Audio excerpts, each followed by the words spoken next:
आवडे आजीवा आवडे परब्रह्म आवडे आजीवा आवडे परब्रह्म आवडे आजीवा आवडे परब्रह्म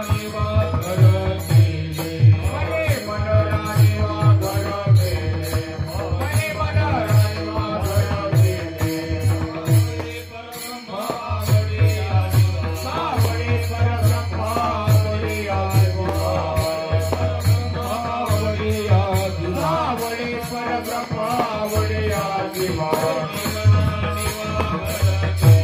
मनी मनरानी वा घर केले मनी मनरानी वा घर केले मनी मनरानी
वा घर केले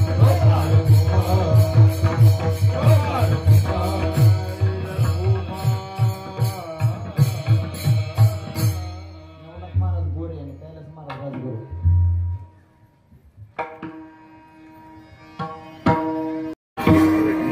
मनराणी वा घर केले काय करू सई सावळे गोवित आपे आप लपत मन तेथे बाबर खुमा देवी वरु सावळे प्रतिमा मने मन क्षमा एक झाली काय करू सई सावळे गोवित आपे आप लपत मन तेथे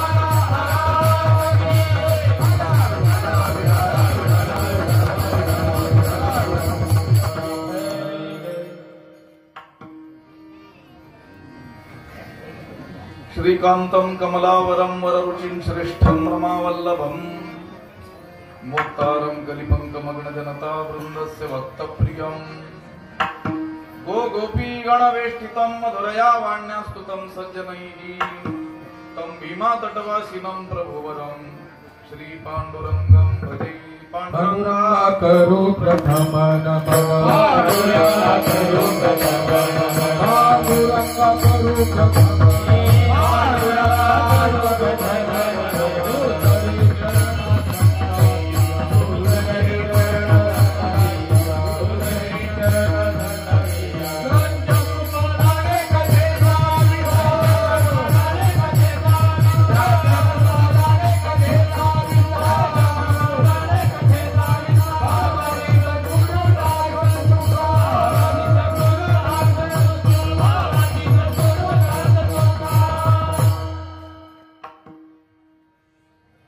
नमामि सद्गुरुं शान्तं सच्चिदानंद विग्रहं पूर्ण ब्रह्म परानंद मीशमालंदि वल्लभं नमो सद्गुरु तुकया ज्ञान दीपा नमो सद्गुरु सच्चिदानंद रूपा नमो सद्गुरु भक्त कल्याण मूर्ती, नमो सद्गुरु भास्करा पूर्ण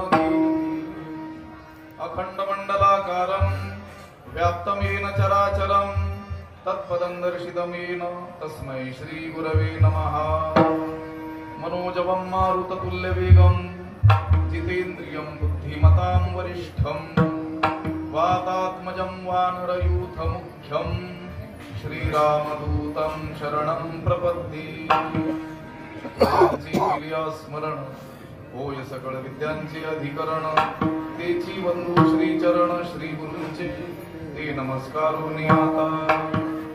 सावळे परब्रह्म आवडिया जीवा, मने मन राणीवा घर केली, काय करू सई सावळे गोवित आपे आप लपत मन तेथे प्राप्तस्थळी।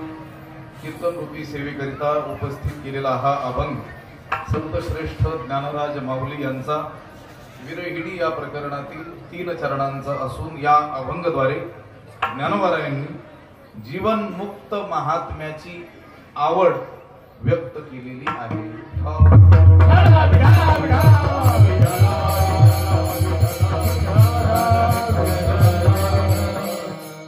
या क्षेत्र स्वरूप असलेल्या देवगाव या गावी हा जो सोहळा संपन्न होतो आहे, श्री महारुद्र मारुतीराया, श्री महागणपती आणि श्री उमामहेश्वर मूर्ती प्राण प्रतिष्ठापना कलशारोहण सोहळा आणि रुद्र स्वाहाकार महायज्ञ या निमित्तानं या ठिकाणी एक कीर्तनाची सेवा आयोजलेली आहे। सेवेकरिता गावातील आणि परिसरातीलही अनेक ज्येष्ठ वारकरी मंडळी, भाविक मंडळी, गुणीजन मंडळी, महाराज मंडळी या ठिकाणी उपस्थित आहेत। आदिनाथ महाराज निकम, कृष्णा महाराज सुसे, शंकर महाराज सुसे, संतोष महाराज खाटीक, नवनाथ महाराज खाटीक, शेळके महाराज, बाबासाहेब महाराज ताकते, गोरे महाराज, शिंदे महाराज, चोपडे महाराज, अर्जुन महाराज दरवडे, कैलास महाराज राजगुरू, नवनाथ महाराज गोरे, सूर्यभान महाराज केस भट, मुंगसे महाराज, आसने महाराज, एलगर महाराज, श्रीधर महाराज गाडगे, माऊली महाराज, तुकाराम महाराज केस भट आणि श्रीराम भजनी मंडळ देवगाव, शहापूर भजनी मंडळ, फत्तेपूर भजनी मंडळ, भेंडा पंचकृषी भजनी मंडळ। एक नाव लिहिलंय पण ते काही मला ओळखलेलं नाही। हे सगळेजण या ठिकाणी उपस्थित आहेत आणि सगळ्यांच्या उपस्थितीमध्ये ही सेवा आपल्याला संपन्न करायची। वाचता आलं नाही म्हणून वाचायचं टाळलं, वाचलं असतं तर दुसरंच निघालं असतं, टाळलेलं नाही का। अनेक लोकांना संस्कृत उच्चारता येत नाही पण तरी देखील कीर्तनात उच्चारण्याचा घाट घातला जातो, मग ते विचित्र होतं जरा। त्याच्यापेक्षा आपल्याला उच्चारता येत नसेल तर न उच्चारलेलं बरं।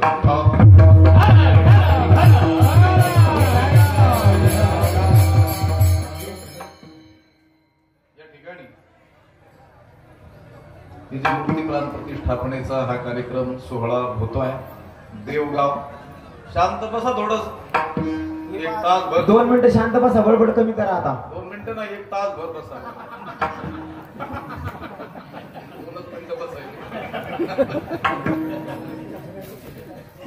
1 तास भर ऐकावं लागेल, नंतर मग तुम्हीच बोला, मग आम्ही ऐकू। देवगावी ही सेवा होते आहे, हा सोहळा होतोय। गावाचं नावच देवगाव आहे, देवांचं गाव म्हणजे देवगाव। या देवगावाच्या वैभवात या मंदिरानं आणखी भर टाकली आहे।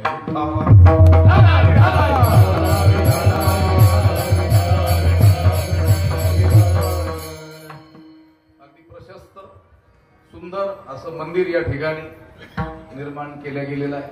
मला वाटतं गेल्या वर्षी इथंच कुठं सेवेला आपण आलो होतो, हे काम चालू होतं त्यावेळेस ही मंडळी घेऊन आली होती आणि ती मंदिर पाहत असतानाच त्यांनी न सांगता देखील आणि मी त्यांना न विचारता देखील मी त्यांना म्हटलो, हे मंदिर तुम्ही गुरुवर्य भास्करगिरी महाराजांच्या मार्गदर्शनानं बांधलंय का? ते म्हटले कसं? म्हटलं हा परिसर आणि मंदिराची रचना पाहिल्याबरोबर कळतं।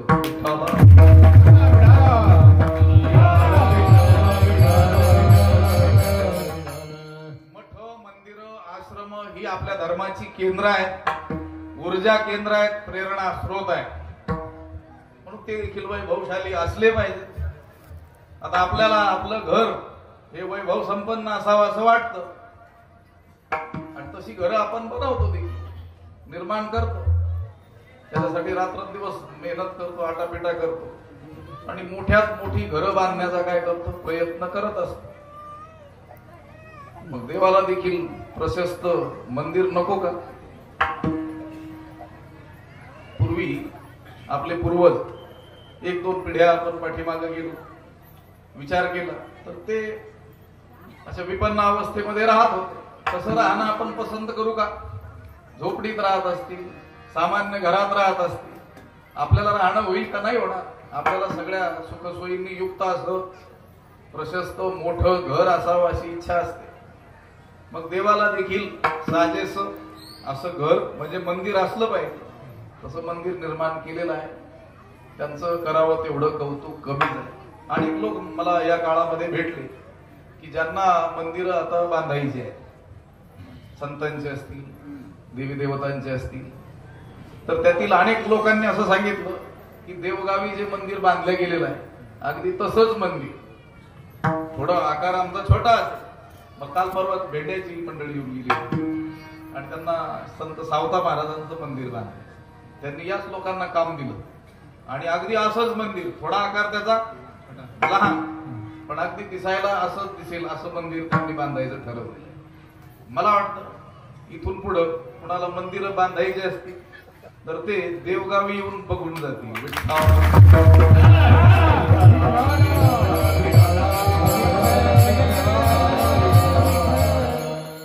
आपल्याला सेवा ही वेळेमध्ये म्हणजे किती वेळ आपल्या हाती आहे त्याची देखील आपल्याला कल्पना नाही. अगोदर वेळ ठाऊक असला तर मग त्या दृष्टीने आपल्याला त्याचं चिंतन करता येणं शक्य असतं. परमपूज्य बाबा आल्यानंतर काही जो विधी आहे तो विधी पूर्ण होईपर्यंत आपल्याला कीर्तनाची सेवा करायची. ते येईपर्यंत ते आले तर तासाभरातही होणं शक्य आहे आणि येताना त्यांना उशीर झाला तर एखादा तास अधिकही लागण्याची काय आहे शक्यता आहे. त्यामुळे तसं मन आपलं घट्ट करून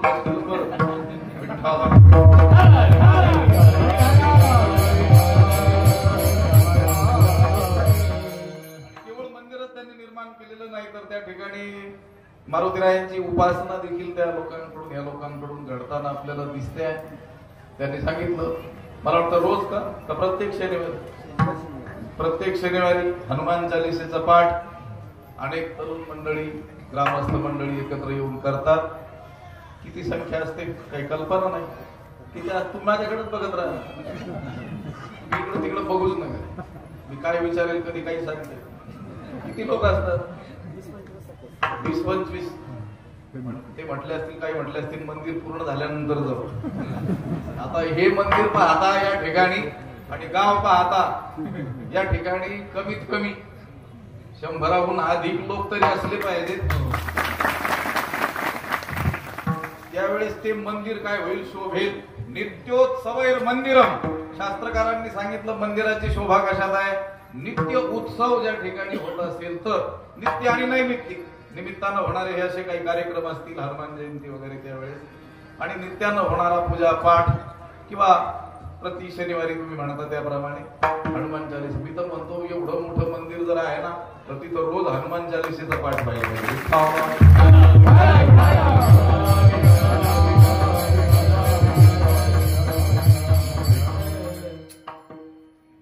पाहिजे असं मी म्हटलो. पण तो होणार आहे. एवढं मंदिर जर निर्माण केलं गेलं असेल, एवढा आटापिटा, एवढे सायास प्रयत्न केले गेले असतील तर निश्चित उपासना देखील घडेल. त्या मारुतीला तरच आनंद होईल ना. एवढं मोठं घर बांधून ठेवलं, मी एकटाच कसा राहायला? माणसाला मन लागेल, पण छोटं घर असेल तर, मोठं घर असेल तर, दुसरी आणखी माणसं असतील तर करमेल ना ते. त्यामुळं तुमच्याकडून तो नित्यपाठ घडो अशी आम्ही सदिच्छा व्यक्त करतो. विठ्ठल.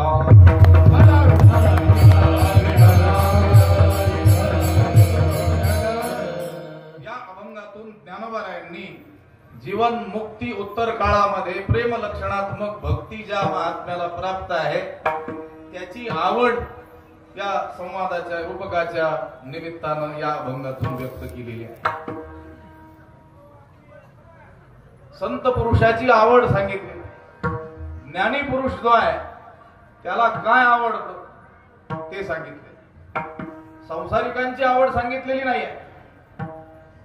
कारण संसारी माणसाला काय आवडेल काय वाढावे संतान गृही व्हावे धनधान्य गृही व्हावे धनधान्य गृही व्हावे धनधान्य वाढावे संतान गृही व्हावे धनधान्य गृही व्हावे धनधान्य गृही व्हावे धनधान्य वाढावे संतान गृही व्हावे धनधान्य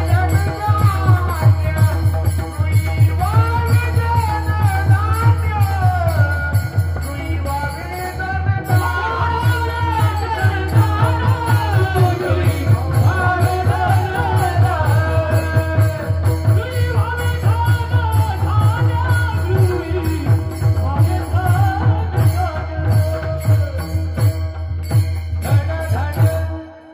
संसारी जो व्यक्ती आहे त्याला काय आवडेल? यावे खावे बरे असावे सदैवाळे करी हवं संसारी करी हवं संसारी यावे खावे बरे असावे सदैवाळे करी हवं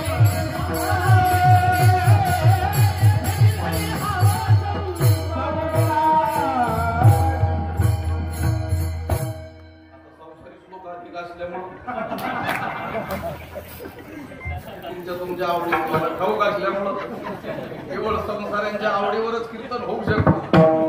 कारण संसारांना काय आवडतं असे प्रमाण सांगणारे तुम्ही खूप झालेले.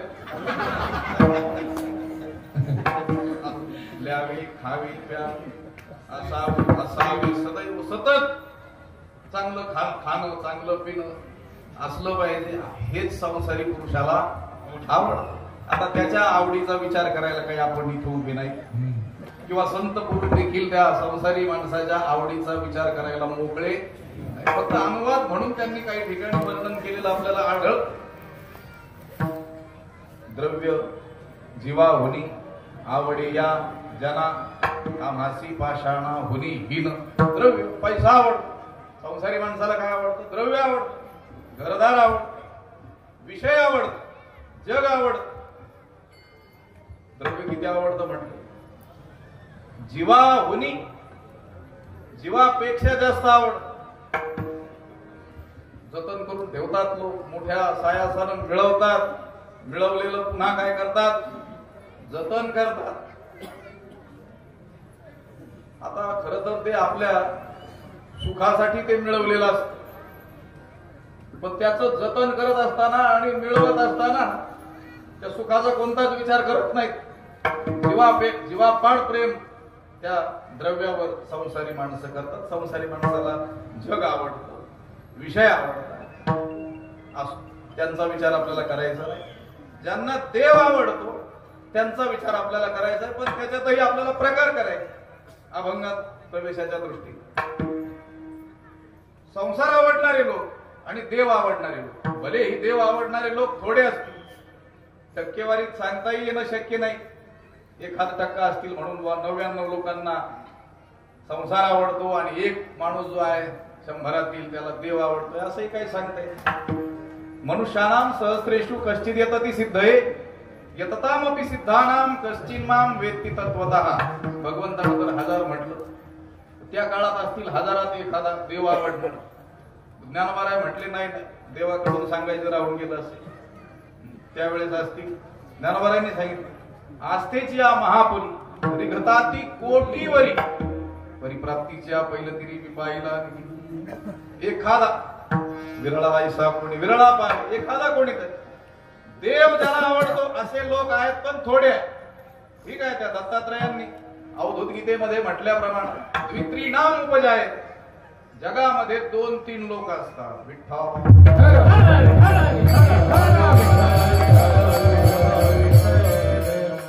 मला तर बरेच लोक दिसतात ज्यांना देव आवडतो, तुम्हाला देव आवडणारे लोक दिसतात, पण त्यांना तो देव आवडत नसतो. त्या देवाच्या आडून संसारच आवडत असतो. थोडे लोक पण असतात, नसतात असं नाही. प्राप्त असलेल्या संसाराचा देखील परित्याग करून देवप्राप्तीच्या उद्देशाने निघालेले लोक असतात. थोड्या ठीक आहे, संसार आवडणारे लोक आणि देव आवडणारे लोक. आता ते देव आवडणारे लोक आहेत, त्यांचे पुन्हा आपण दोन भाग कल्पूया. केवळ देवाचं सगुणच रूप ज्यांना आवडतं असे लोक, आणि दुसरा प्रकार जे फक्त देवाच्या निर्गुण स्वरूपाचाच विचार करतात, सगुणाला न्यून लेखतात असे लोक. थोडं लक्षपूर्वक ऐकावं लागेल तर कळेल. तर कळेल म्हणजे तरच कळेल, नाहीतर डोंबलं सुद्धा कळणार.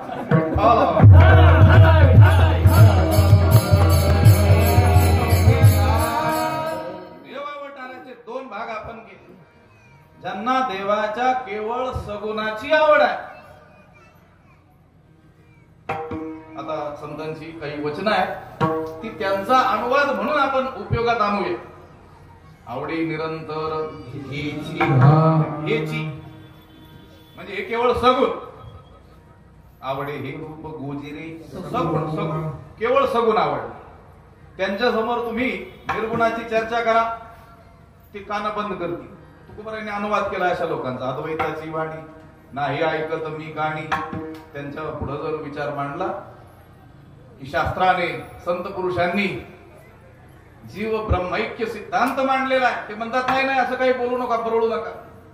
तुमचं हे आम्ही ऐकलं तर आमची भक्ती खुंटेल, आमच्या भक्तीमध्ये काय होईल, बाधा निर्माण होईल, तो विचार सागर वगैरे ते तुमचं गुंडाळून ठेवा तिकडं. नाही, तो विचार तर ब्रह्मज्ञान प्राप्त झाल्यानंतरचा.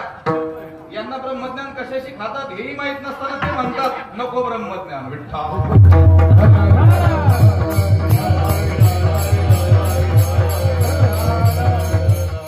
भक्तीच्या अतीव ओढीनं ते बोललेले आहे की देवा आता हे ब्रह्मज्ञान नको, तुझ्याशी ऐक्याचा आम्ही अनुभव घेतलाय, तुझमज नाही भेद केला सहज विनोद.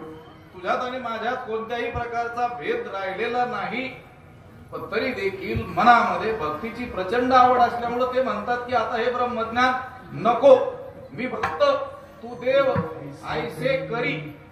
म्हणजे ते आता देव स्वरूप होऊन गेलेले असल्यामुळं, आता भक्तपणानं ते वेगळे नसल्यामुळं आणि भक्तीची अतीव आवड अंतःकरणामध्ये शिल्लक असल्यामुळं ते देवाला म्हणतात देवा तूच असं काहीतरी कर की तू आता देव हो आणि मला काय कर, भक्त कर. कारण आता मी भक्त राहिलो नाही, तुझ्याशी काय होऊन गेलो, एक रूप होऊन गेलो, देवच होऊन गेलो.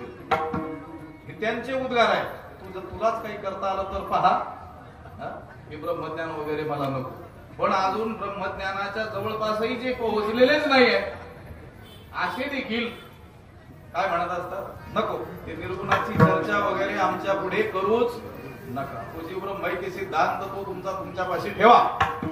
आम्हाला काय आवडतं, सगुण रूप आवड. दुसरा जो प्रकार आपण सांगितला होता, जे केवळ निर्गुणाची चर्चा करतात, त्यांच्या दृष्टीनं त्यांना सगुणाचा जर विचार मांडला, देवाच्या सुंदर स्वरूपाचं वर्णन त्यांच्या समोर केलं तर ते काय करतात, तोंड फिरवतात, म्हणतात सगुण काय आहे, निर्गुणा म्हणून घेऊन आहे. एकनाथ महाराजांनी भागवतामध्ये अशा लोकांना महामूर्ख म्हटलेलं आहे.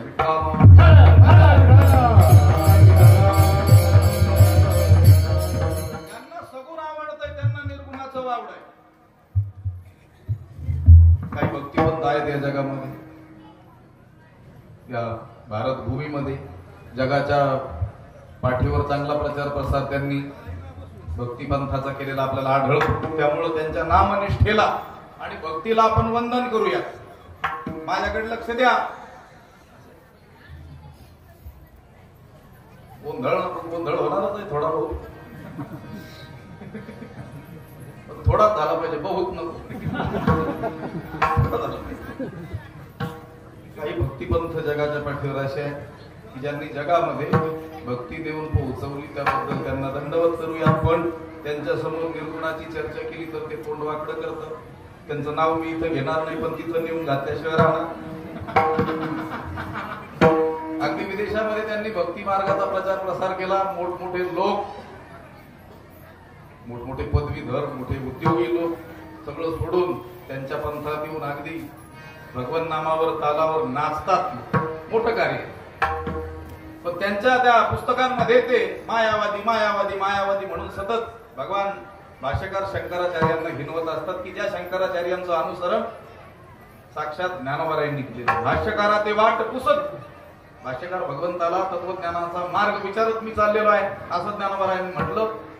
अशा भाष्यकारांबद्दल बंधू आचार्य शंकर भगवान शंकराचार्यांना वंदन नाथ महाराजांनी भागवतात केलेलं आढळतं.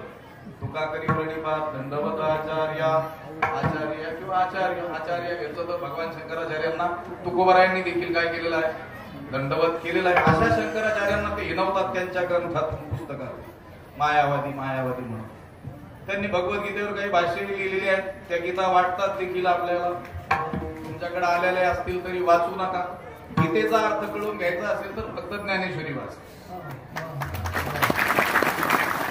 गीतेचा अर्थ, खरा अर्थ जर कळून घ्यायचा असेल तर काय वाचायचं, ज्ञानेश्वर. मग तुम्ही म्हणाल आम्हाला त्यांनी दिलेल्या गीता काय कराव्यात, जशा आहेत तशा ठेवाव्यात. विठ्ठल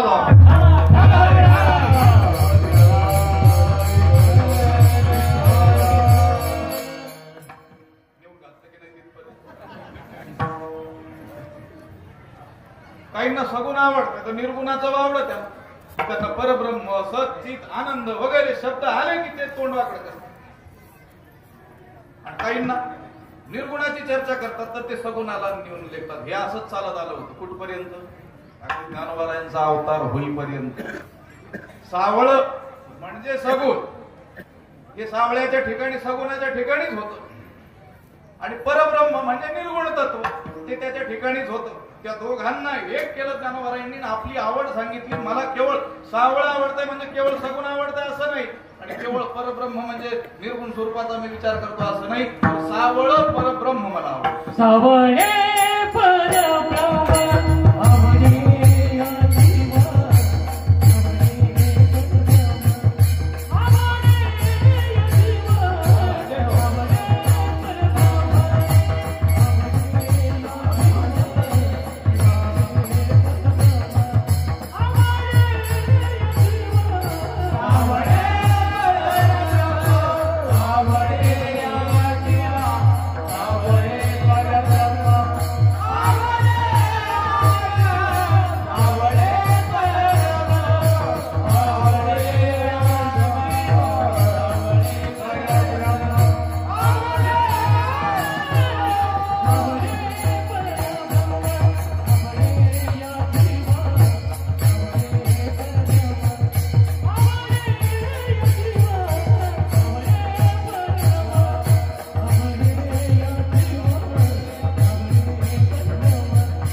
मन राणीवा घर केली. ज्ञानोबारायांनी आपली आवड म्हणजे जीवनमुक्त महात्म्याची आवड सांगितली. आता तुम्ही म्हणाल जो जीवनमुक्त झालेला आहे त्याला कसली आवड शिल्लक राहिली की मी क्षण कस्य कामाय शरीरम अनुसंजवरेत. त्या परमात्म्याला अयम अस्मिती पुरुषा अशा रीतीनं जर जाणलेला असेल, तो परमात्मा मीच आहे या बोधावर जो पोहोचलेला असेल, त्याच्या दृष्टीनं परमात्मा सोडून जर जगात काही नसेल तर त्याला आवड कशी काय शिल्लक राहील. त्याला इच्छा की मी क्षण कशासाठी तो इच्छा करेल असं वाटण्याची दाट शक्यता आहे. लोकांमध्ये समज असतो, लोकांमध्ये म्हणजे सामान्य लोकांमध्ये नाही, जे स्वतःला सामान्य समजत नाहीत अशा लोकांमध्ये ज्ञानी समजत, शब्दज्ञानी त्यांच्यामध्ये असा समज असतो की जीवन मुक्ती प्राप्त झाल्यानंतर भक्ती कशी काय घडेल. कारण भक्ती जी करायची आहे ती कशाकरिता, देवाच्या प्राप्तीकरिता. मग तो देव प्राप्त झाला आत्मत्वानं, आपण ऐक्य जाणलं त्याच्याशी, भक्तीचं महान फळ भगवत प्राप्ती.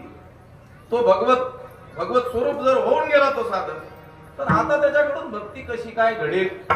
म्हणजे जीवन मुक्ती उत्तर काळात, ज्ञान उत्तर काळात भक्ती घडूच शकत नाही असा काही पंडितांचा म्हणजे पोंगा पंडितांचा समज आहे. ज्यांनी संस्कृत वाङ्मयाचं अध्ययन केलेलं आहे पण ज्ञानोबारायांचं अजून दर्शन केलेलं नाही. ज्यांनी वेदांताचे समग्र ग्रंथ अध्ययन केलेले आहे पण ज्यांनी अजून अमृतानुभव पाहिलेला नाही, त्यांच्यामध्ये असा समज असतो की जीवन मुक्ती उत्तर काळात भक्ती काय कशी काय घडेल. आले असे काही पंडित, पोंगा पंडित लोक कुणाकडे, ज्ञानोबारायांना देखील त्यांनी सांगितलं जीवन मुक्ती उत्तर काळात भक्ती घडू शकत नाही. ते बोलले नाही ज्ञानोबाराय. संत लोक लगेच उत्तर देत नाहीत, क्रियेला प्रतिक्रिया नाही देत, कृतीतून उत्तर देतात. ज्ञानोबाराय घेऊन गेले त्यांना कुठे, वेरुळ अजिंठ्याला. काय आहे तिथं, लेण्या आहेत, कोरलेलं आहे. ज्ञानोबारायांनी दाखवलं, बघा काय दिसतं. ते म्हटले देव दिसतो, महादेव देखील कोरलेला आहे, महादेवाची पिंड आहे. म्हटले आणखी काय दिसतं, देऊळ देखील कोरलेला आहे. म्हटलं अजून काय, नंदी महाराज आहेत, भक्तगण देखील कोरलेले आहे. देव देऊळ परिवार हे दिसतंय ना. म्हटले हे किती दगडामध्ये कोरून केलं. ते म्हटले एकाच दगडात, वेगवेगळे दगड कुठून आणले असं नाही, एकच मोठा दगड त्याला कोरून काय बनवलं, देव देऊळ परिवार कोरून की जे डोंगर. तैसा भक्तीचा व्यवहार का न व्हावा. ज्ञानोबारायांनी अमृतानुभवामध्ये सांगितलं की एकाच दगडाला कोरून जर देऊळ आणि त्या देवाचा परिवार करता येणं शक्य असेल तर जो ज्ञानानं भगवंताशी एकरूप झालेला आहे त्यानं कल्पित द्वैताचा स्वीकार करून भक्ती का होऊ शकत नाही.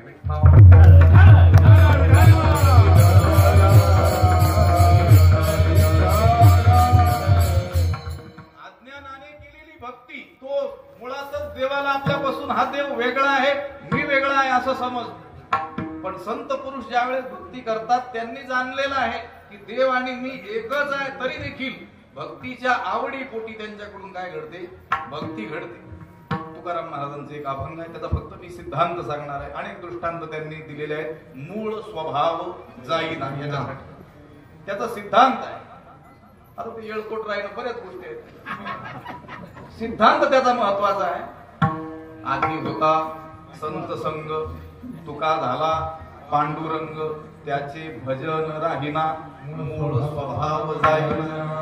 तुकाराम महाराज म्हणतात अगोदर मी तुमच्यासारखाच होतो, सामान्य होतो, पण मला संतांचा सहवास घडला, मी सत्संगती केली.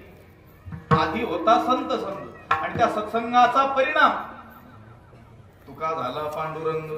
कारण संतांच्या सहवासाचा खरा लाभ काय आहे तर आपण जीव न राहता त्या परमात्म्याशी एकरूप होऊन जावं, हा सत्संगतीचा खरा काय आहे, लाभ आहे.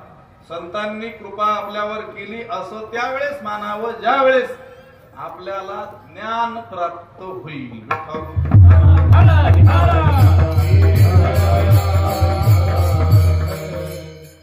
त्या ज्ञानाशी काही देणं घेणं नसतं. दुसऱ्या भौतिक गोष्टीला ती संत कृपा झाली असं म्हणत असतात. मोठं घर बांधलं की मग संत कृपा. ठीक आहे, मी केलं असा अहंकार बाळगण्यापेक्षा संतांच्या कृपेनं झालं असं म्हणणं उचित आहे. पण संतांची कृपा म्हणजे तुमचं भौतिक ऐश्वर्य वाढणं, एवढी मर्यादित ती कृपा नाही. हा, संत कृपा झाली, देव प्राप्त झाला असं कोणी म्हणत असेल तर ते त्या सत्संगतीचं खरं काय आहे? फळ आहे. ते साचं फळ आहे जीवनात. आजी फळ झाले का तुम्ही सांभाळलेले संती. हे संत जन हो, तुम्ही माझा सांभाळ केला म्हणून जन्माला येण्याचं साचं फळ म्हणजे भगवत दर्शन मला काय झालं? प्राप्त झालं. असं तुकोबाराय म्हणतात, मी काय केला? सत्संग केला आणि त्या सत्संगतीचा परिणाम तुका राहिला नाही. तुका काय झाला? तुका झाला पांडुरंग. आता तुकोबाराय या रूपानं वेगळे राहिले नाही, ते पांडुरंग रूप होऊन गेले. मग आता पांडुरंग रूप होऊन गेलेले असल्यामुळे आता भक्ती कुणाची करायची? कोणी करायची? आता ते पांडुरंग रूप होऊन गेले, तुका रूपानं ते शिल्लक राहिले नाही, मग भक्ती कोण करणार? तरी देखील ते म्हटले, माझ्याकडून भजन घडतच आहे. का? मूळ स्वभावच आहे ना. भजन करणं, भक्ती करणं हा माझा स्वभाव होऊन गेलेला असल्यामुळं, स्थायी धर्म होऊन गेलेला असल्यामुळं, स्थायी भाव झालेला असल्यामुळं आता माझ्याकडून भजन राहत. आपण केलेलं भजन हे ज्ञानाच्या पूर्व काळातलं आहे, ज्ञान प्राप्तीसाठी आहे. आणि त्यांनी केलेलं भजन ज्ञान गिळूनी गावा गोविंदुगा या कोटीत आहे.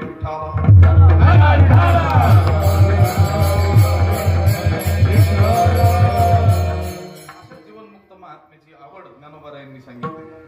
सावळे परब्रह्म आवडी या जीवा. केवळ सावळ आवडतंय असंही म्हटले नाही किंवा केवळ परब्रह्म आवडतंय असंही म्हटलं नाही. कारण वारकरी संप्रदाय जर सोडला तर बाकीचे जेवढे भक्ती संप्रदाय आपल्याला जगाच्या पाठीवर आढळतात ते सगळे द्वैती आहे. हा एकमेव असा संप्रदाय आहे इथं ज्ञानाचा स्वीकार तर आहेच आहे, पण अधिष्ठान भक्तीच आहे.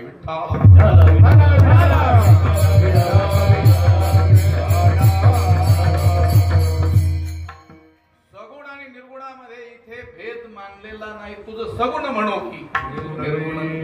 सगुण निर्गुण एको गोविंदो रे. ज्ञानोबारायांनी देखील ज्ञानेश्वरीत अनेक स्थळी सावळा आणि परब्रह्म हे शब्द एकत्र आणलेले आपल्याला आढळून येतात. मग सावळेनी परब्रह्मे भक्त काम कल्पद्रुमे बोलिले आत्मारामे संजय ओ म्हणे.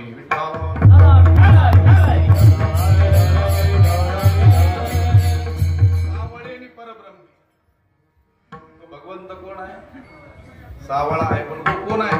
कृष्णस्तु भगवान स्वयं. तो सावळा सुंदर मनोहर, सावळे सुंदर रूप मनोहर अशा रीतीनं तो आपल्याला जरी दिसत असला तरी तो प्रत्यक्ष कोण आहे? परब्रह्म निष्काम. तो हा गवळ्या घरी तो परब्रह्म आहे. गवळ्यांच्या दारामध्ये खेळताना दिसतोय. एक सखी एक गवळ दुसऱ्या गवळीला सांगते, शृणु सखी कौतुकमेकम. हे सखी एक कौतुक ऐक म्हटले, एक नवलाची गोष्ट ऐक. शृणु सखी कौतुकमेकम. कुठं पाहिलं? नंद निकेतांगणे मया दृष्टम. नंदाच्या अंगणामध्ये मला एक नवल दिसलं, ते ऐक म्हटले. काय नवल दिसलं?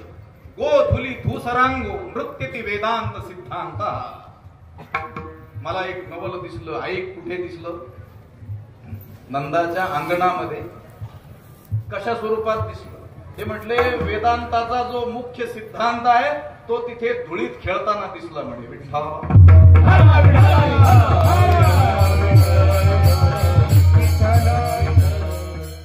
सावळे परब्रह्म आवडे या जीवा म्हणजे या जीवांना नाही, त्यांचं सांगतात. या जीवांना काय आवडेल काहीच सांगता येत. या जीवांची आवड सांगायला तुम्ही बरं मोकळे नाही.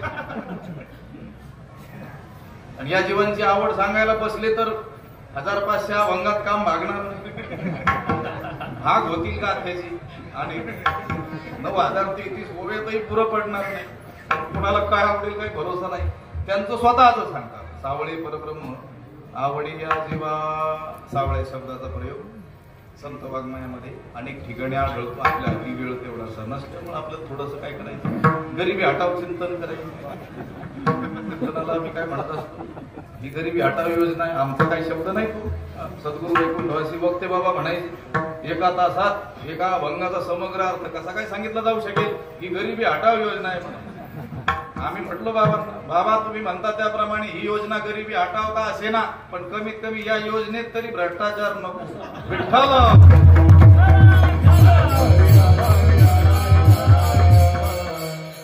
भरात सांगता येणार नाही अर्थ, हे ठीक आहे, पण कमीत कमी त्या अभंगाला धरून तर बोललं जावं. अभंग नाम मात्र घ्यावा लागतो म्हणून त्याच्याशिवाय पर्यायच नाही. गमतीत आम्ही सांगत असतो, आम्हाला सांगायचे. काही लोक सांगतात आमचे महाराज ज्ञानेश्वरीचं प्रवचन करत असताना ज्ञानेश्वरीकडे बघत सुद्धा नाहीत आणि प्रवचन करतात. म्हटलं कसा बघेल, त्याच्यातलं काही सांगतच नाही. विठ्ठल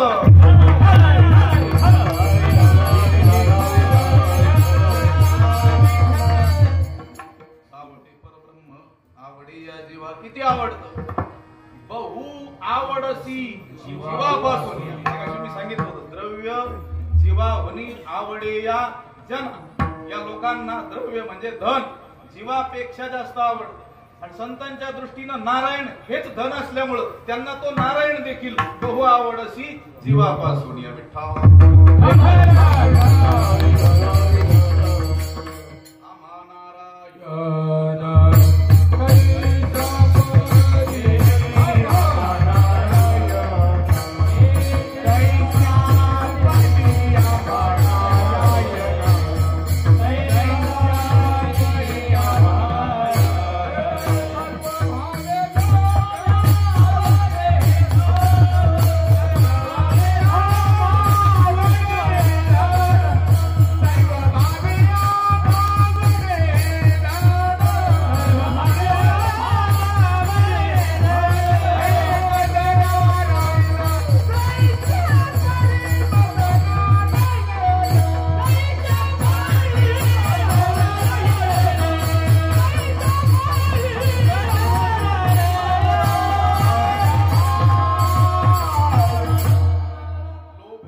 जीवाहूनी तेवढाच तो नारायण आम्हाला आवडतो.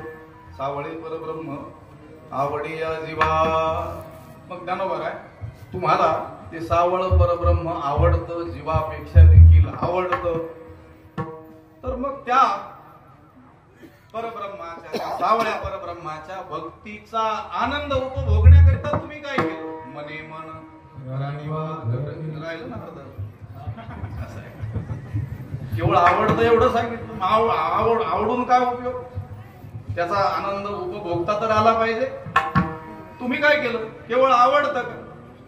लोक म्हणजे आम्हाला फार कीर्तन आवडतं, चला नाही वेळच नाही, मग काय डोमला आवडून ज्ञानेश्वरी वाचणं आवडतं.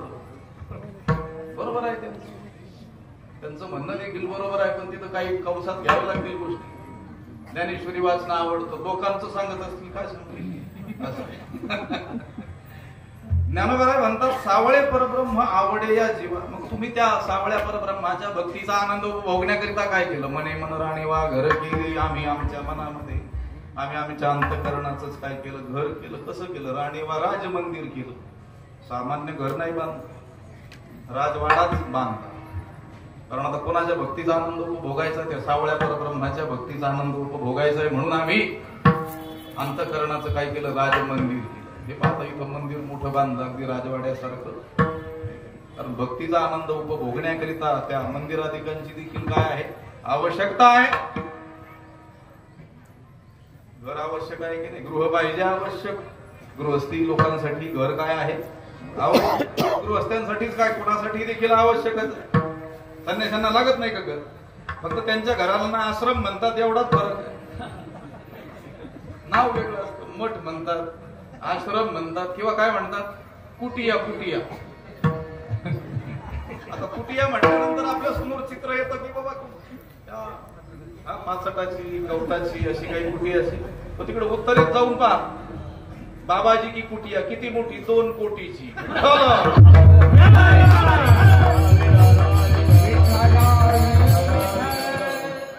सगळ्यांना आवश्यकता. ती पशु पक्ष्यांना देखील घराची काय आहे? आवश्यकता आहे. अन्न वस्त्र निवारा या मूलभूत गरजा आहेत. ज्ञानोबा म्हणतात आम्ही आमच्या अंतःकरणाचं काय केलं? राज मंदिर. हे पहा, सामान्य तुच्छ विषय उपभोगण्याकरिता सुद्धा जर घराची आवश्यकता असेल तर त्या भगवंताच्या भक्तीचा आनंद उपभोगण्याकरिता अंतःकरणाच्या राजमंदिराची का आवश्यकता असू नये? विठ्ठल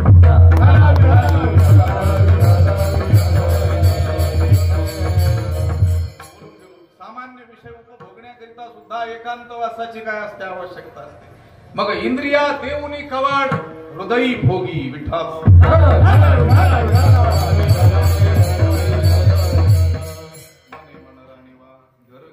घरांची आवश्यकता आहे, बोलून गेलो.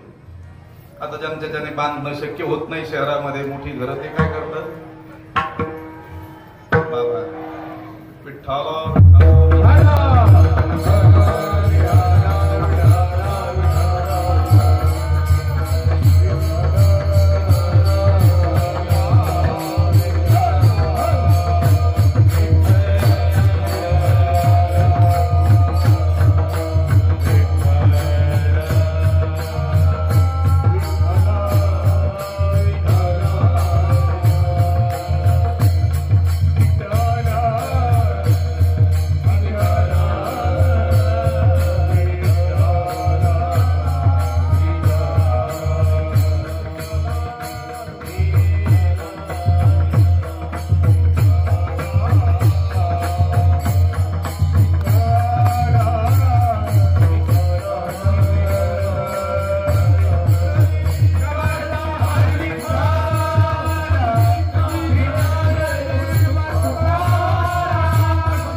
आपण म्हणजे लोक काय करतात?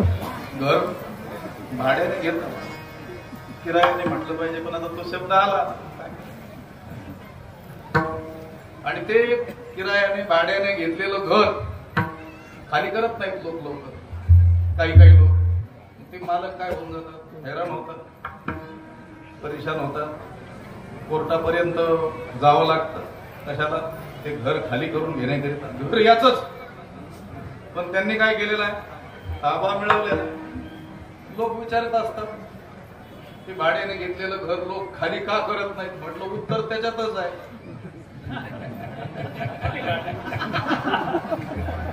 उशिरा काय ना कळेल.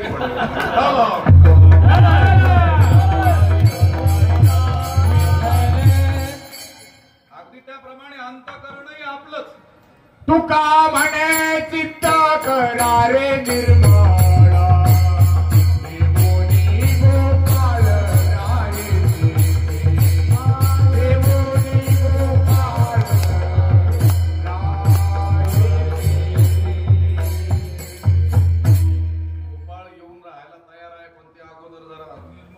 निर्मळ करा. तुका म्हणे ते काम क्रोध हे केले, भाडे तरी पळून गेले. मग कोर्टात केस गेल्यानंतर इतकं निर्मळ करायचं अंतःकरण की तो देव येऊन राहायला पाहिजे, आणि केवळ राहायला नाही पाहिजे, तिथून गेलाच नाही पाहिजे. तरी दयाचे चोखटे मानस मी होण्यास एक क्षेत्र संन्यास, दयाने गेल्या ते उपासी वैराग्य चोखटे मानस, शुद्ध अंतःकरण, निर्मळ अंतःकरण, पवित्र अंतःकरण. आणि ते घर पाहिलं की देव येऊन राहतो आणि म्हणतो आता मी इथंच काय करतो? क्षेत्र संन्यास घेतो, इथून हालतच नाही. बरोबर आहे म्हणतात. मणी मन राणीवा घर केले आम्ही, आमच्या अंतःकरणाचं राजमंदिर केलं, आणि त्या राजमंदिरामध्ये आम्ही या भगवंताच्या भक्तीचा आनंद काय करणार आहोत? उपभोगणार आहोत. सावळी परब्रह्म आवडिया जीवा मने मन राणीवा घर केले. आता कोणीतरी त्या सखीला विचारलं असेल, दोन सखींचा काय आहे संवाद आहे, जीवनमुक्त महात्म्याची ज्ञानोत्तर काळातील जी भक्ती आहे तिचं वर्णन यामध्ये केलं. ज्ञानोबरायांना कोणी म्हटलं असेल का हो तुम्ही ज्ञानी महात्मा, ज्ञानाचा सागर असं तुम्हाला म्हणतात, ज्ञानियांचा शिरोमणी. तुम्ही त्या भगवंताशी आता ज्ञानानं एकरूप होऊन गेलेले आहात ना. असं असताना तुम्ही उत्तम सहज अवस्था त्या स्थितीत राहावं, कारण त्याला काही करण्याचं विधानशास्त्र करत नाही. निस्त्रय गुण पती विचारताम हो विधीही को निषेध. त्यांना विधी निषेधाचं कोणी वेद सांगत नाही, शास्त्र आज्ञा देऊ शकत नाही, कारण ते आता ब्रह्मस्वरूपाला प्राप्त झालेले आहे. म्हणून काय करावं, आहे त्या स्थितीत जसं आहे तसं राहावं. पण ही भक्तीची प्रचंड ओढ तुमच्या अंतःकरणात आम्हाला दिसून येते का? तुम्ही ज्ञानी आहात, तुम्हाला कळत नाही का? अज्ञानासारखी पुन्हा ती भक्ती करताना आम्हाला का दिसतात? ज्ञानोबा म्हणतात, तू जे बोलतेस किंवा तू जे बोलतोस हे सगळं मला कळत. काय करू सये, काय करू सये, काय करू सये, सावळे गोविंदा. काय करू सये, काय करू सये, काय करू सये, सावळे गोविंदा. काय करू सये, काय करू सये, काय करू सये, सावळे गोविंदा. काय करू सये, काय करू सये, काय करू सये, सावळे गोविंदा.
माझा काही उपाय चालत नाही, इलाज चालत नाही, नाही इलाज झालेला आहे. तर उपाय झाले. काय करू सई, सावळे गोवित, गोवित गोवतय. काय करावं हे मलाही कळतंय की आता ज्ञान अवस्थेमध्ये मी आहे त्या स्थितीत राहावं. पण त्या सावळ्यानं असं सुंदर रूप धारण केलेलं आहे की माझं मन आपोआप त्याच्याकडे काय होतंय, खेचल्या जातंय. याच्यामध्ये माझा इलाज चालत नाही. विचार भावाचे काही जे अभंग आहेत त्या अभंगांचा भाव देखील आपल्याला असाच आढळून येतो.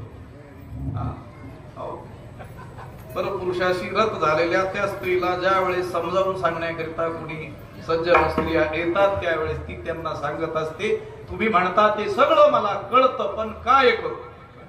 असा काहीसा भाव या द्वितीय चरणामध्ये आपल्याला आढळतो. मी जीवनमुक्त अवस्थेला पोहोचलेले आहे हे मला कळतंय, पण तरी देखील त्या सावळ्यानं रूपच एवढं सुंदर धारण केलेलं आहे की त्याच्याकडे माझं मन काय होतंय, खेचतंय. सावळे परब्रह्म वगैरे हे चिंतन आहे कुणाविषयी चाललंय? भगवान श्रीकृष्णाविषयी. आणि कृष्णाच्या नावातच व्युत्पत्ती आहे. कर्षयती इति कृष्णः, जो प्राणी मात्रांच्या अंतःकरण वृत्तीला आपल्याकडं खेचून घेतो त्याला तर कृष्ण म्हणतात.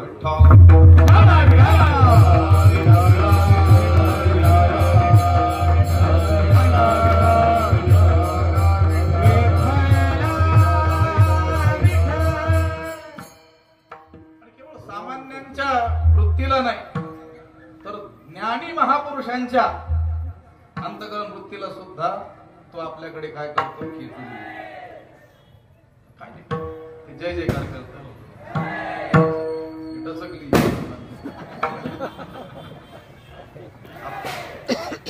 त्यांच्यावर जबाबदारी ते करतील, आपला ऐकण्याची जबाबदारी आपण ऐकू म्हणा. जय श्रीराम. त्यांना वाटलं हेही म्हणायला लागले, थांबून घ्या.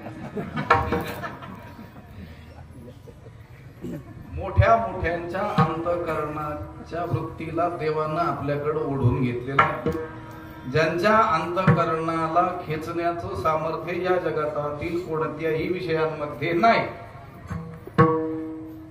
विषय जिनोनी जन्मले जे शुकाधिक दादुले, विषयांना जिंकलं ज्यांनी असे शुकाचार्यादी जे महामुनी आहे ते सुद्धा त्यांची अंतकरण सुद्धा या देवानं काय केले आपल्याकडं खेचून घेतली. मधुसूदन सरस्वती हे नाव मला सांगायचं होतं. अद्वैत सिद्धीचे जनक, मोठा ग्रंथ आहे अद्वैत सिद्धी, नाव ऐकून ठेवा. तो शिकण्याच्या अगोदर 10-12 वर्ष दुसरं शिकावं लागतं. दुसरं म्हणजे शाळा नाही, संस्कृत वेदांताचे ग्रंथ शिकावे लागतात 10 वर्ष कमीत कमी. मग ते आपल्याला आपल्या दारात उभं करतात. त्यांच्या त्या नमनातच त्यांनी सांगितलेलं आहे, ज्याला कुणाला अद्वैताचं ज्ञान प्राप्त करून घ्यायचं असेल त्यांना आमचे पाय धरल्याशिवाय पर्याय नाही. अद्वैत विरोधी समस्त मतांचं ज्यांनी खंडन केलं ते अद्वैत सिद्धीचे जनक मधुसूदन सरस्वती, एवढे महान प्रकांड विद्वान ज्ञानी.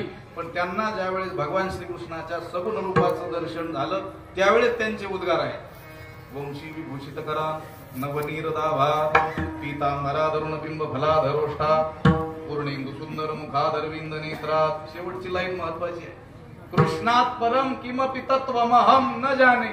या श्रीकृष्णाशिवाय मोठं तत्व या जगात आहे हे मी जाणतच नाही.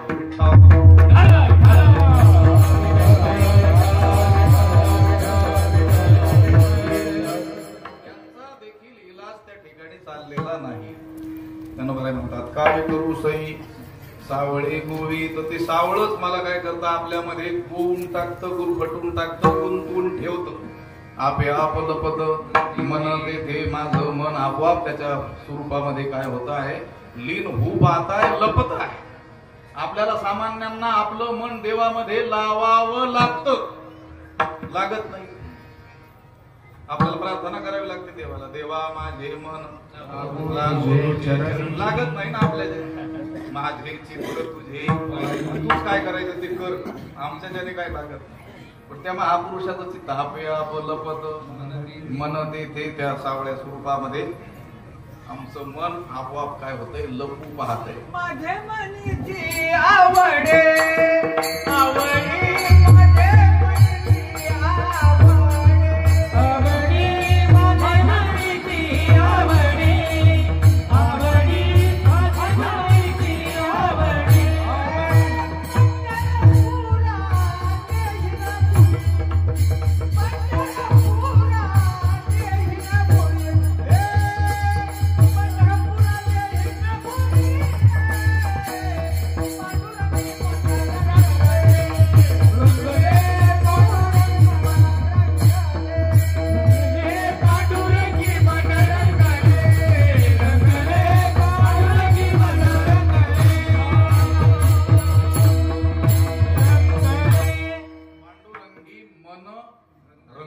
आपे आप लपत मन ते लावून घ्यायचं. उभं कशाला गेलाय तुम्ही आम्हाला समन्वय आपे आप लपत मन तेथे. या सावळ्या परब्रह्माचं जे चिंतन ज्ञानोबारायांनी केलं, हे सावळ परब्रह्म म्हणजे तर सावळ्या प्रभेचा असलेला जो श्री विठ्ठल त्याच्या स्वरूपाशी, त्या सावळ्या प्रतिमेशी, त्या विठ्ठल स्वरूपाशी माझं मन त्याला आलिंगन देऊ पाहत. बापर कुमादेवी वरू सावळी प्रतिमा, बापर कुमादेवी वरू सावळी प्रतिमा.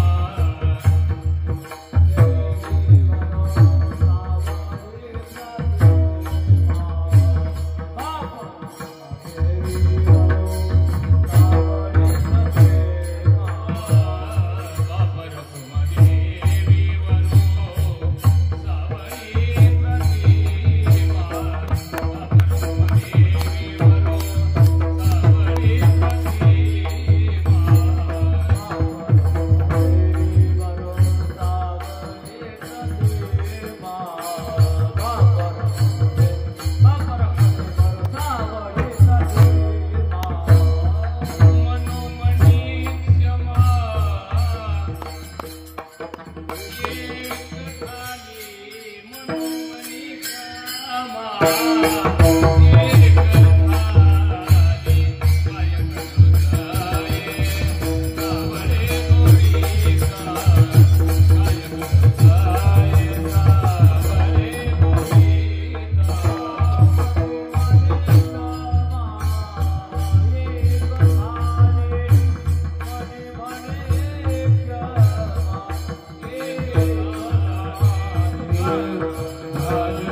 रखुमा देवीवरू सावळी प्रतिमा मने मन क्षमा एक झाले. या अभंगात ज्ञानोबारायांनी त्यांची जी आवड सांगितली ती ज्या सावळ्या परब्रह्माप्रती आवड सांगितली ते सावळ परब्रह्म म्हणजे भगवान श्रीकृष्ण आणि भगवान श्रीकृष्णांच्या बाललीलांचं वर्णन करण्याचा हा आजचा दिवस. चरित्र ते उच्चारावे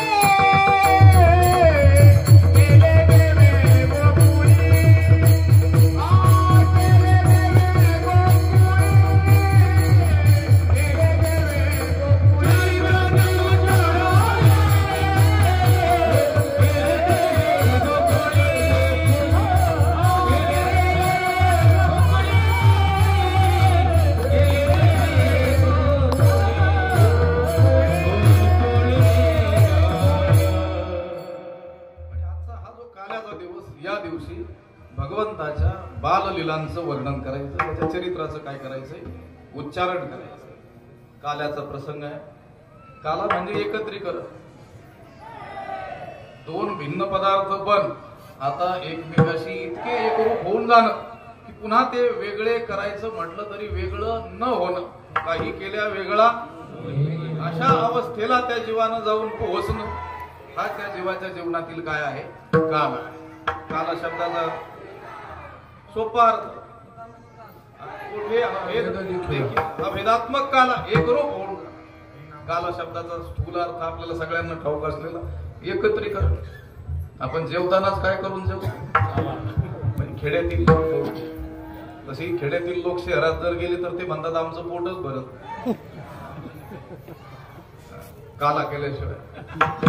आणि तिथं काला करता येत नाही कुठं, शहरात. शहरात झाला तर कालवा कालव, काला खेड्यातच होऊ शकतो. ते म्हटलं आमचं पोट भरत नाही का, ते त्या कुटुंबानं जेवढी भाजी तयार केलेली असते तेवढी एकालाच लागते, ते अर्ध जेवण होईपर्यंत. एकत्रीकरण दूध भाकरीचा काला, दोन भिन्न पदार्थ. जसं आता इथं एक प्रतिकात्मक काला आपल्या समोर आहे. या दही हंडीमध्ये काय काय पदार्थ आहेत, दोन पदार्थ, लाह्या आहेत आणि दही आहे. लाह्या जीवाचं प्रतीक आहे. जीवही कसा आहे, परिच्छिन्न आहे, दुःखी आहे, अल्पज्ञ आहे. जशा त्या लाह्या कशा आहेत, शुष्क आहेत, कोरड्या आहेत, वृक्ष आहे. आणि ते दही कसं आहे, रसरूप आहे, मधुर आहे, स्निग्ध आहे. परमात्मा देखील कसा आहे, रसोवैसा हा रसरूप आहे. ब्रह्मरस घेई हा रसरूप तो आहे. त्या जीवानं आपलं दैन्य, द्वैत दैन्य ते दूर करायचं असेल तर काय करायचं, त्या परमात्म्याशी एकरूप होऊन जायचं. त्या लाह्यांनी आपला कोरडेपणा, त्या कोरडेपणाचा त्याग करायचा असेल तर त्याला ह्यांनी काय करावं, त्या दयाशी एकरूप होऊन जावं. तर त्या दही हंडीमध्ये ते दोन पदार्थ ठेवलेले आहेत. आता काही वेळानं ते काय होऊन जाणार आहे, एकरूप. आता ते वेगळे करायचे, वेगळेपणानं म्हटलं तरी आपल्याला ते शक्य होणार नाही. अगदी त्याचप्रमाणे जीवानं देखील त्या भगवंताचीच प्राप्ती या जीवनामध्ये करून घ्यावी, तरच त्याच्या जीवनाला काय आहे, पूर्णता आहे, धन्यता आहे. तरच त्याचं जीवन काय आहे, सार्थक आहे. तरच त्याचं जीवन कृतार्थ होणार आहे.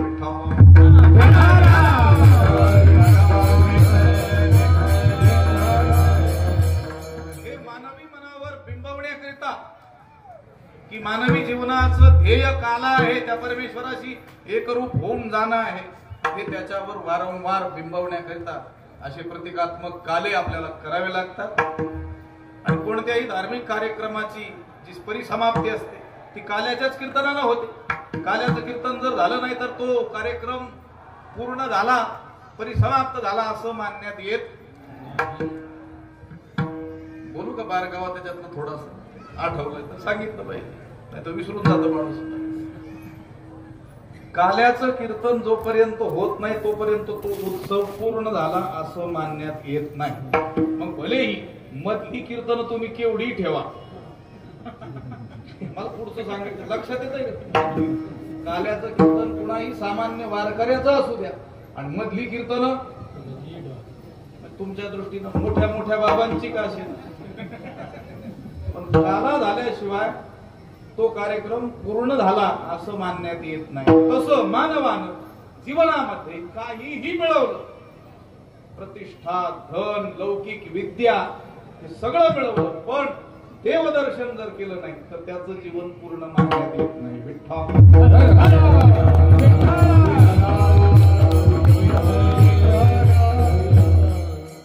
काल्याचा दिवस आहे, प्रतिकात्मक हा काला आहे आणि आजच्या दिवशी प्रामुख्याने चरित्र देव उच्चारावे, केले देवी गाईला ठेवीला चरित्र पवाडे, नागिने सवगडे, चरित्र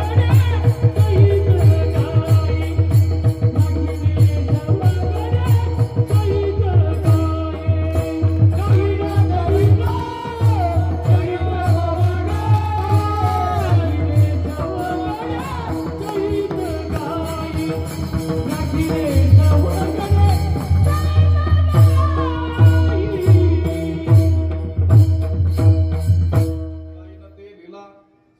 सवगडे.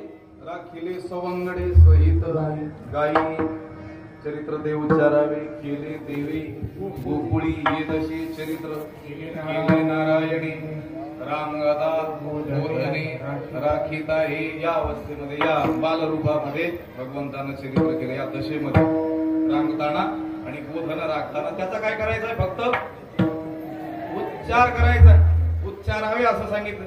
न देवचरितांचरित, देवाच्या चरित्राचं आचरण करायचं नाही, कारण ते शक्य नाही आहे आपल्याला.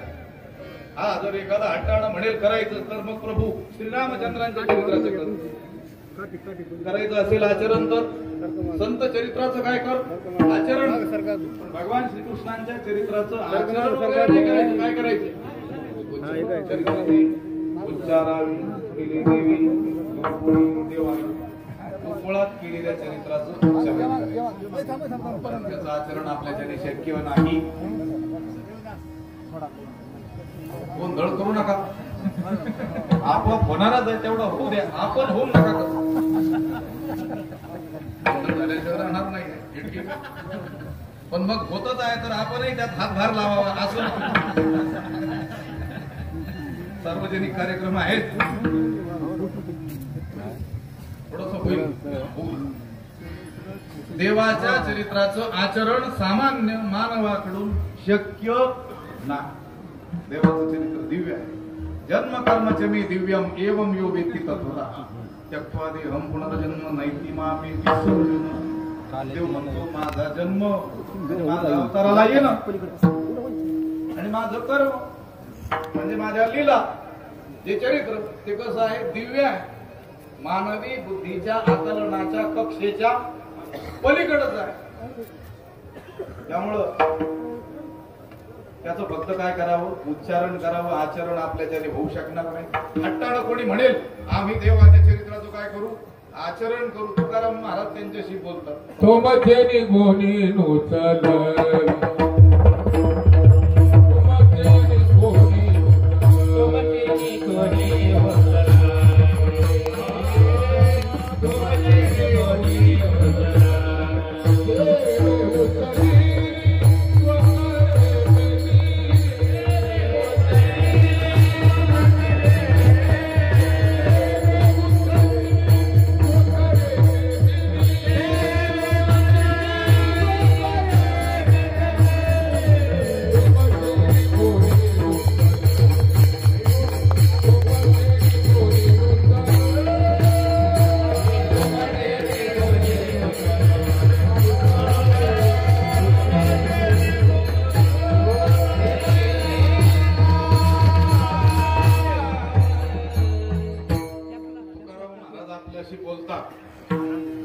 जे लोक म्हणतात आम्ही देवाच्या चरित्राचं काय करू? आचरण करू. ते म्हणतात आपल्याच्याने शक्य नाही. देवे उचलेली स्वकरे मेदिनी, देवानं लिहिलेलं सहज हातानं काय उचलली? पृथ्वी उचलली. तुमची गोणी उचलावी. तुकाराम महाराज तुम्हाला गोणी उचलत नाही म्हण, पोत शब्द नाही वापरला. त्यांना माहित होतं पुढे बंद होणार आहे.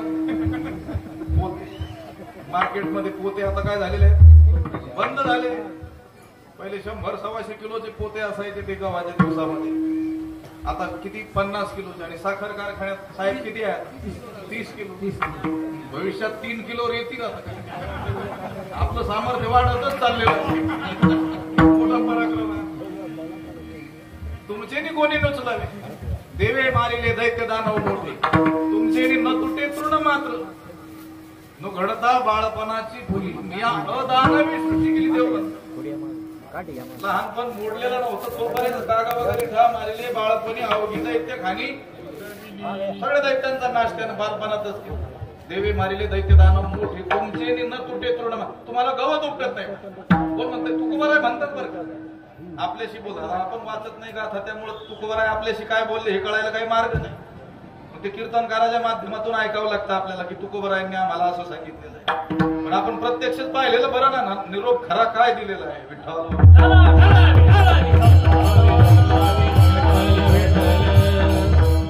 केवळ उच्चारण मात्रानं जर मानवी जीवनाचं कल्याण होत असेल तर आचरण करायचं कशाला पण चरित्र ते उच्चारावी केले देवी देवानं गोकुळात केलेल्या चरित्राचं उच्चारण करायचं गोकुळात केलेल्या कोणत्या चरित्राचं रांगता गोधने राखीत आहे त्यामुळं सरळ सरळ दोन भाग संतांनीच करून ठेवलेले आपल्याला दिसून येतात देवाला अवताराला येण्याच्या अगोदर पासूनची जी भूमिका आहे तिथपासून अगदी देवाला अवताराला येईपर्यंत आणि वसुदेवानं त्या देवाला गोकुळात नेऊन घालेपर्यंतचा जो भाग आहे देवाच्या चरित्राचा तो सांगायचा आहे पण कुठे सांगायचा जन्माष्टमीच्या कीर्तनात सांगायचं गोकुळाष्टमीचं कीर्तन असतं 10 ते 12 मध्यरात्रीपर्यंत त्या कीर्तनात सांगायचं काय सांगायचं पापी जे भक्त दैत्य ते मातले धरणीशी झाले ओझे त्यांचे तिथपासून गोकुळीच्या सुखांत पार नाही लेखा इथपर्यंतचा भाग सांगायचं म्हटले मग काल्याच्या कीर्तनात काही सांगायचं नाही सांगायचं काय सांगायचं रांगता गोधने राखी काय मग आपण कल्पना करायला हरकत नाही देवा अवताराला आलेला आहे वसुदेवानं त्यांना गोकुळात नेऊन घातलेला आहे तिथे आनंदी आनंद झालेला आहे देव वेळ कमी असल्यामुळे रांगायलाही लागलेले रांगताना काय केलं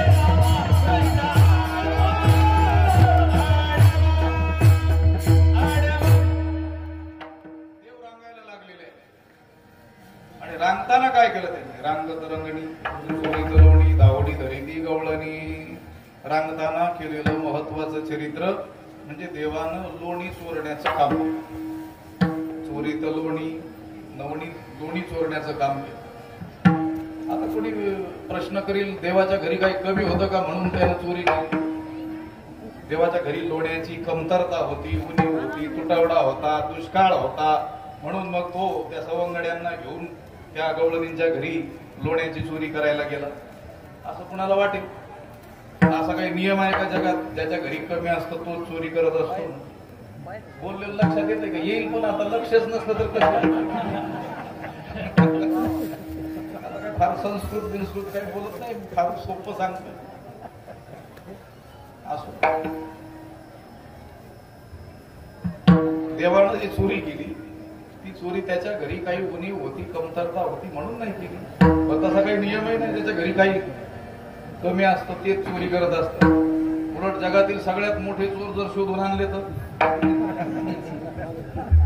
गोरगरीब नाहीतच ते तुम्ही उगीच त्या दुसऱ्या लोकांना चोर म्हणत असता कोणत्या जे केबल चोरून नेतात मोटरी चोरून नेतात अजून काहीतरी चोरून नेतात एक साहित्यात एक गंमत आठवली पण आता सांगावं की नाही एक गाव होतं आटपाट नगर आणि सगळं दुष्ट लोकांचं गाव होतं सगळं दुष्ट दुर्जन दरोडेखोर एकानं 10-10, 20-20 माणसं मारलेली असं ते गाव त्या गावाशी कोणी काही संबंध ठेवत नव्हतं त्या गावावरून प्रवास देखील लोक करत नव्हते तर त्या गावामध्ये ते सगळे लोक मिळून एका माणसाला हा साधू आहे असं म्हणत होते दुसऱ्या गावातील लोकांना प्रश्न पडला एवढं दुर्जनांचं गाव साधू काय करतोय म्हणे तिथं साधूचं काय काम साधूनं तर त्या दुर्जनांच्या गावी राहू नये देशत्यागेनं दुर्जनम शास्त्रानं सांगितलं बोललेलं असे त्याग देशाचा त्या तुकोबराय म्हणतात सगळ्या दुर्जनांच्या गावात हा एकटा काय करतो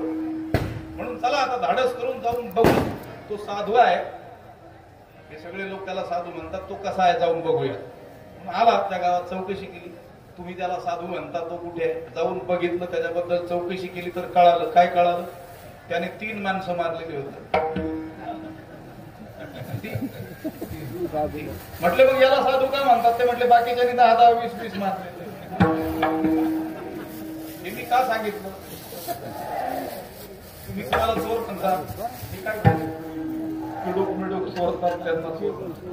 पण जर का जगातले मोठे मोठे चोर आणून उभे केले आणि त्यांच्यात याला उभं केलं तर हा साधूच दिसेल.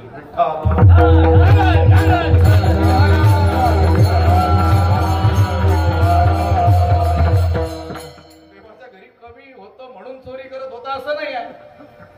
9 लाख गाई, किती दूध दुभतं, किती मुबलकता असेल.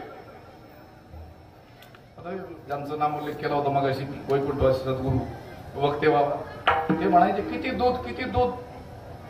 मग एवढं दूध कसं ते तापवायचं, कसं त्याला विरजन लावायचं, कसं घुसळण करायचं. भाव म्हटले अरे त्याच्यात काय, म्हटले काय विशेष थोडंच आहे, किती का दूध असे ना, एवढी विल्हेवाट कशी काय लावत होते. ते म्हटले तुम्ही शेततळे पाहिलेत की नाही? बाबा म्हटले शेततळे पाहिले. हो. मग तसे शेततळे होते म्हणे मोठमोठे. मग काय करायचं, काढलेलं दूध त्याच्यात टाकून द्यायचं, विरजन लावायचं. म्हटले मग एवढी मोठी रवीन त्याचं घुसळण कसली रवीन कसलं काय म्हणे. मग काय करायचं, ही लहान लहान पोरं सकाळी धरून आणायची, त्यांचे सगळे कपडे काढून घेऊन स्नान घालून त्याच्यात सोडून द्यायची म्हणे. मग ते पोहून पोहून काय व्हायचं, आपोआप घुसळत. ठीक आहे, मोठे लोण्याचे गोळे लोटत आणायचे. आता बाबांचं बोलणं थोडं अतिशयोक्तीपूर्ण होतं, असो असेल त्याच्यात अतिशयोक्ती, पण त्याच्यात सांगायचं तात्पर्य हे की एवढी त्या लोण्याची मुबलकता भगवंताच्या घरी होती, मग त्याने चोरी कशाला केली. गोष्ट आहे, त्याच्या मागे अनेक कारण त्या चिंतकांनी सांगितलेले आहेत. 1-2 सांगायचं असतं, सगळं सांगून जमत नाही. गरिबी हटाव योजना राबवायची असते. तर त्याच्या मागचं असं कारण होतं की त्या गोकुळातील जे लोक होते त्यांचं मुख्य उत्पन्नाचं जे साधन ते दूध, दही, तूप, लोणी याची काय करायची, विक्री करायची, आपली उपजीविका त्याच्यावर चालवायची. आणि दुधाचा सार भाग लोणी तो नेऊन विकायचा कुठे, मथुरेच्या बाजारामध्ये नेऊन विकायचा आणि त्याच्यातून आपली काय चालवायची, उपजीविका चालवायची. पण ज्यांच्या घरी मुबलक दूध दही उत्पन्न होत असूनही त्यांची मुलं मात्र कृष. बहुतेक तसं दिसतच म्हणा चित्र, थोडेफार अपवाद असतील, एखाद दुसरा टक्के. लोकांनी ती मन देखील केलेली आहे, दूध डेअरीला, चटणी नेहरीला. बरोबर आहे त्यांचं. डेअरी कशी असेल, चटणी खाणाऱ्याला डेअरी कशी असेल. नेहरी शब्द बरा असतो.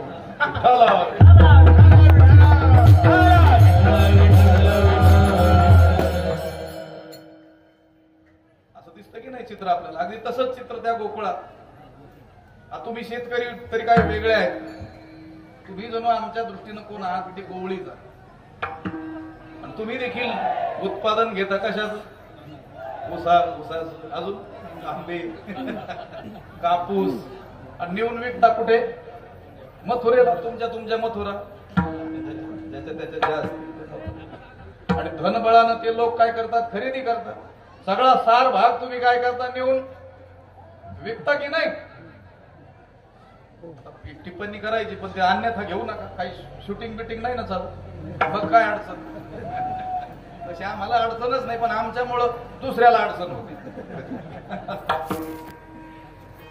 त्या गोपाळांचं दुःख दूर करणारा भगवंत प्रकट झाला आणि त्यानं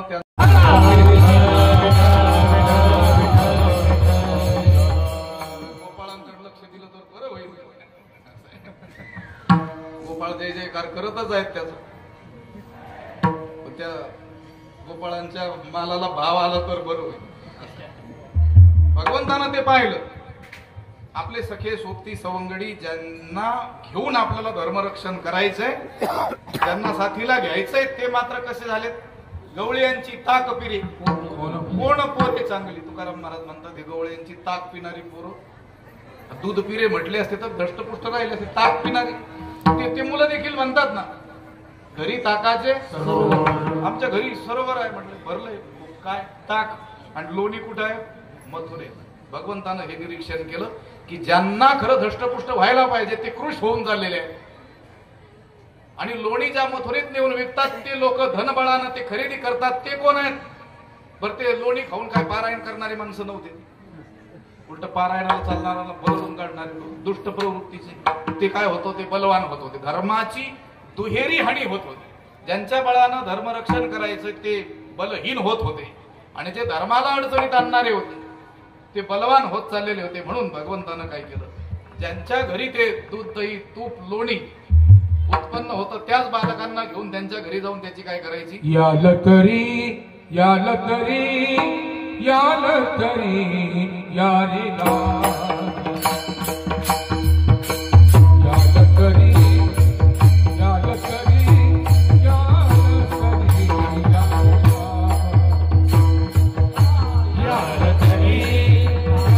याल तरी याल तरी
माझ्या मागे मागे आजी देतो पोट भरी पुरे म्हणाल तो वरी मग त्या सगळ्यांनी त्या भगवंताचं अनुसरण केलं आणि त्या भगवंताच्या सांगण्यानुसार चोरीच्या सत्रांना काय झाला आरंभ त्यात लाक्षणिक अर्थ देखील सांगतात की लोणी चोरलं नवणी चोरलं म्हणजे काय चोरलं सज्जनाचं चित्त चित्त चोरी येले नंदाच्या नंदनी तुकावडी येणे गरुड ध्वजे आणि मग त्यांच्या त्या चोरीचा प्रकार चोरीचं सत्र आरंभलं बरं ते चोरी काय अशी चुपचाप थोडी बहुत अशी नव्हती की 10 किलो लोणी असेल तर पावशर भर चोरून नेलं कळत नकळत असं नाही पाहती गवळणी तवती पालथी दुधानी खायचं सवंगड्यांना खाऊ घालायचं वानरांना माकडांना बोलवून त्यांनाही खाऊ घालायचं नास धूस मग त्या चोऱ्या उघड होऊ लागल्या आणि त्या त्रस्त झालेल्या गवळणी एक एक करून त्या यशोदेला येऊन तक्रारी सांगू लागल्या त्या गवळणींनी केलेल्या तक्रारी ऐकून यशोदेने काही त्यांच्यावर विश्वास ठेवला कारण कोणत्याही आईला आपलं मूल खोडकर आहे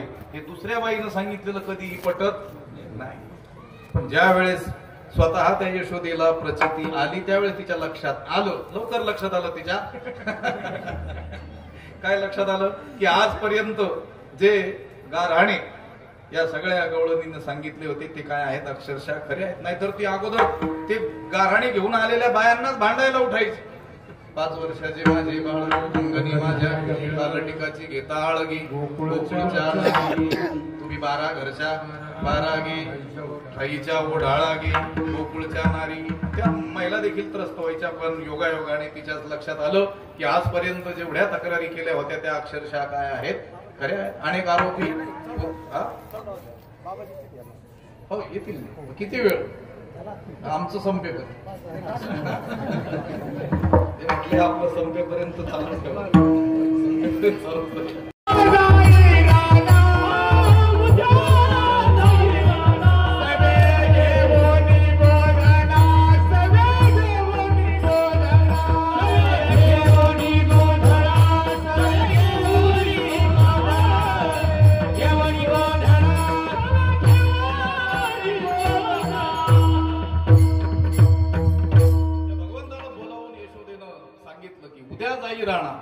सवी घेऊन गोधना आता त्याच्या लक्षात आलं की आता आणखी आपल्या चोरीचं सत्र या गावात चालणं शक्य नाही आईनं आज्ञा दिलेली असल्यामुळं आता आपल्याला आईचं आज्ञा पालन करण्यासाठी उद्या गाया घेऊन रानात जावं लागेल, म्हणून त्याने आपले सवंगडी सगळे बोलावले आणि त्यांना सांगितलं की अरे तुम्ही गाया घेऊन सारे गोपाळ रानात या.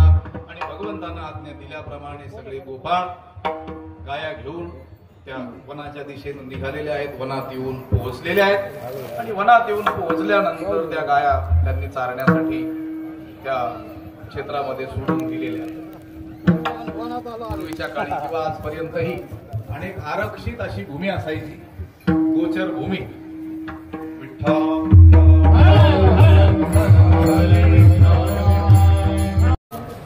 वनामध्ये आलेले आहे आणि आपल्या गाया त्यांनी चारण्याकरिता सोडलेल्या आहे.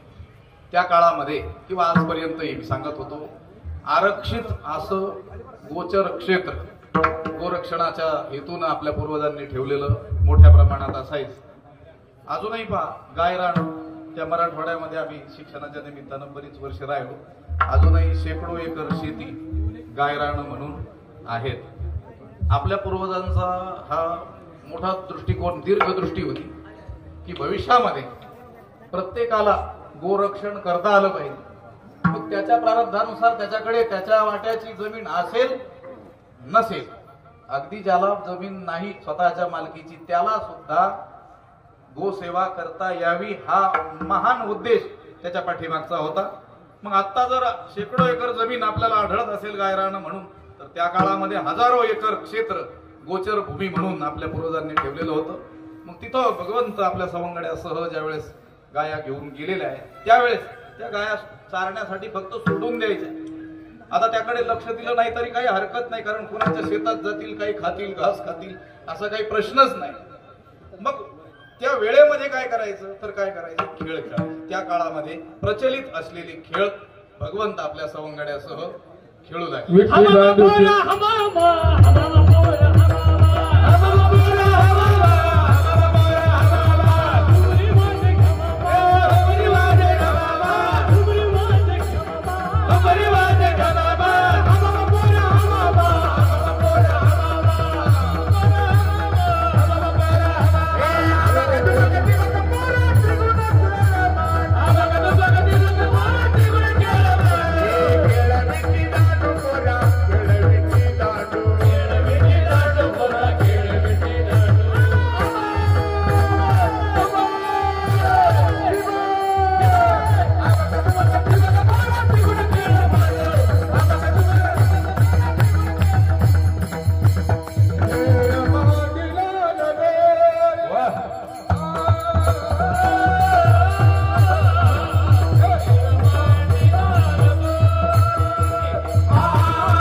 त्यात सामील झाले सगळे. मग कुठपर्यंत खेळणार, कांदी भार काय खेळायचे, सुख खेळायचंच काय, कशाचंच सुख माणसाला वाटत नाही जर पोटामध्ये क्षुधेचं काय असेल, दुःख असेल तर. म्हणून भगवंतानं निर्णय घेतला, खेळ थांबवण्याचा निर्णय घेतला आणि सगळ्यांना एकत्र केलं. त्यांनी आपल्या आपल्या घरून आणलेल्या ज्या शिदोऱ्या होत्या त्या एकत्रित करून त्याचा काला रूपानं जो प्रसाद केला तो भगवंत त्या सगळ्यांना देणार आहे. ते देण्यापूर्वी भगवंत मध्यभागी उभे राहिलेले आहेत आणि गोलाकार कमलाकार सगळ्यांना आपल्या सभोवती भगवंतानं बसवलेला आहे. त्याच्या अधिकारानुसार त्याला ते स्थान भगवंतानं दिलेलं आहे. देव मध्यभागी उभे आहे. देवानं हातामध्ये तो काल्या एकत्रित शिदोऱ्यांचा केलेला काल्याचा प्रसाद तो घेतलेला आहे आणि तो देव आता तो प्रसाद सगळ्यांना वाटणार आहे. हे चित्रण एका श्लोकामध्ये भगवान शुकाचार्यांनी केलेलं आहे. त्या श्लोकाचं उच्चारण होईल, नंतर पुंडलिक वरदा हरी विठ्ठल होईल, नंतर दही हंडीचा काल्याचा काय होईल, अभंग होईल, नंतर सूचना ज्याप्रमाणे दिल्या जातील पुढचे काय कार्यक्रम होतील. भगवान शुकाचार्यांनी ते जसेच्या तसं वर्णन एका श्लोकामध्ये केलेलं आहे. बिभ्रद्विनून जठरपटयोः शृङ्गवेत्री च कक्षे वामे पाणौ मसृणकवलं तत्फलाण्यङ्गुलीषु तिष्ठन्मध्ये स्वपरि सुहृदो हासयन्नर्मभिः स्वैः स्वर्गे लोके मिषति भुजे यज्ञभोग्बालकीः पुण्डलीकाय